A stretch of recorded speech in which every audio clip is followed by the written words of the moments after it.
Hello everybody, and in today's video I'm going to be talking a little bit about the changes that have happened so far in Call of Duty World War II with this recent update. Obviously I've had a lot of different videos pop out where I've kind of given you different ideas that I'm having about this actual update, and for 99% of it I would say I'm enjoying it. There's still some tweaks here and there. Maybe sprint out time could be still a little bit faster. Maybe they can modify some of the different things within the game to make it all a little bit more balanced, but for the most part the game as a whole has gotten significantly better. Obviously they need to keep these updates alive, but the one criticism I do have is they have left one thing untouched since launch, and that is requisitions. And there's two sides of the fence on this particular problem. One side says it's not a big deal, they only get their streaks once, they're encouraged to play the objective. Another part of the argument is that it allows for all the content to be accessible to everybody in the game.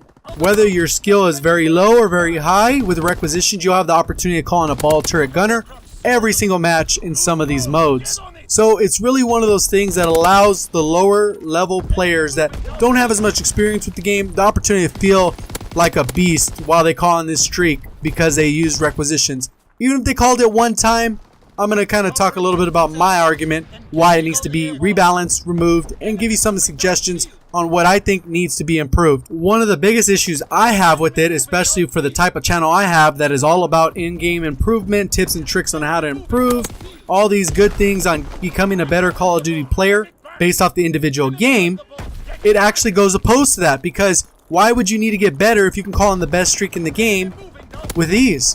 Why do you need to get better? You don't, right? So that's the way it's set up, in a way that you don't have to actually get better at the game. And for me, that's really sad and kind of depressing for the game if you think about it as a whole. Because for me, I wasn't a good player always. It took me a long time to get as good as I am at the game, where I can call in ball turret gunners pretty regularly. I can call in V2 rockets, all this good stuff. That's not where I started. I was like a 1.4 KD player, a 1.7 player, and a 2.0 player, and now I'm like a 2.35 player. So I've had this progression, but it's because I wanted to work at these things. I learned from the best players in the business, from pro players, from other YouTubers that are at the top of their game. I learned, I strategized, I prepared myself, and then I built a channel around that niche because I know these different fundamental things will work. So in this specific case, what motivated me to always get better is I did want to go on these long streaks.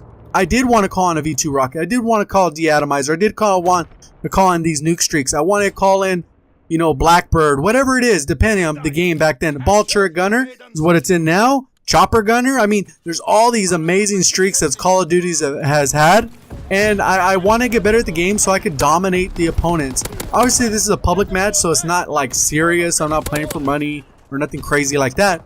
But at the end of the day, that was a huge motivating factor. So for you personally, it's like, why would you get better if you just can call it in with requisitions? It's not, you know, why improve, right? So let's go ahead and talk a little bit about the next point. And the next point is all about, you know, the aspect of when people said they can only call them in once. And being honest with you, these players that are only able to call them in once, if they weren't using requisitions, they would probably struggle to get a recon flank. That's a 5 or 4 streak depending on how you have it set up. But in all, they would struggle to get a 5 kill streak. That's a bloodthirsty, right? And some people do struggle with that. And in all reality, that means they would never call in a lethal streak that would do harm to me unless they throw a Molotov and I just get bad luck, right?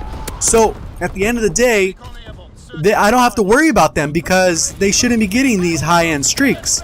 But as you've seen in, you know, multiple different matches that I've played, in other, you know, while I was live, while you've played on your own time, if you're not using this actual basic training, you'll actually notice that it can turn the tide significantly.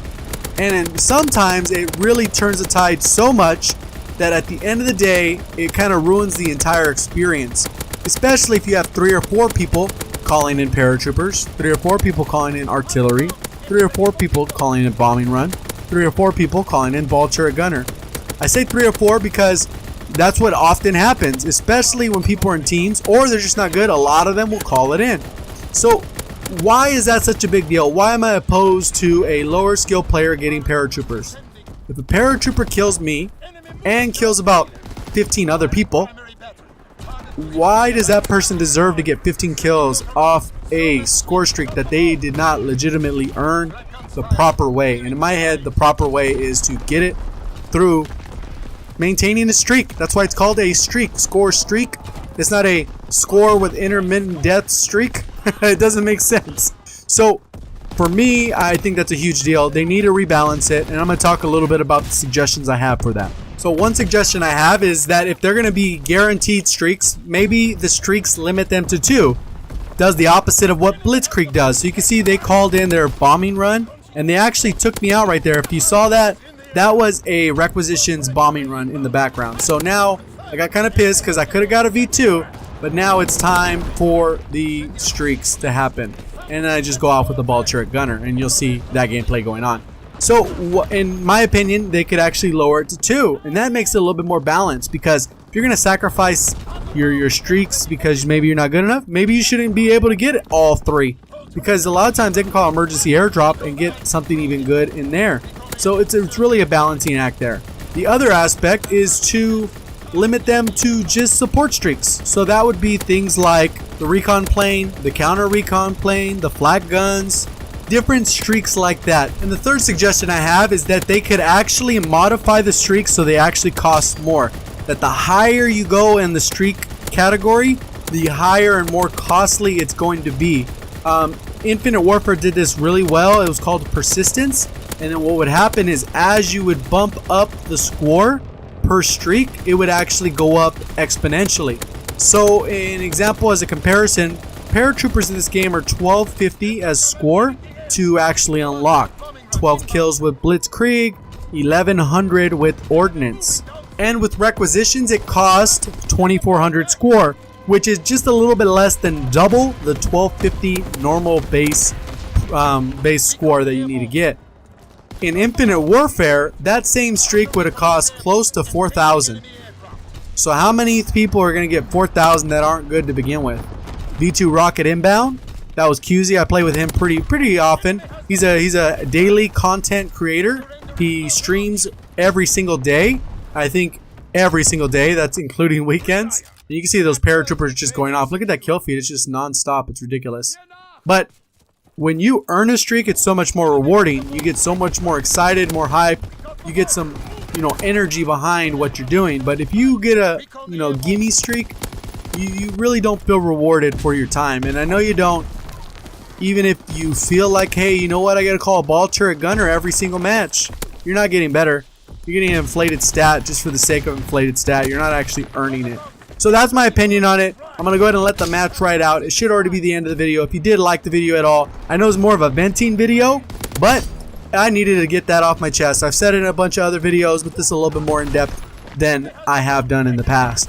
If you haven't already subscribed, but you think that maybe you want to listen to someone who's honest, maybe help you out with tips and tricks, give you different updates, all kinds of other content, go ahead and subscribe. It's completely free. You can help me out by doing that. And turn notifications on so you don't miss out on any of my new videos. I've been uploading these daily contracts for the weapons, and those have been doing really well, getting a lot of comments of people saying keep doing it. So I'm going to keep doing that. And then that's pretty much it. Thank you for watching, and as always, have a great day.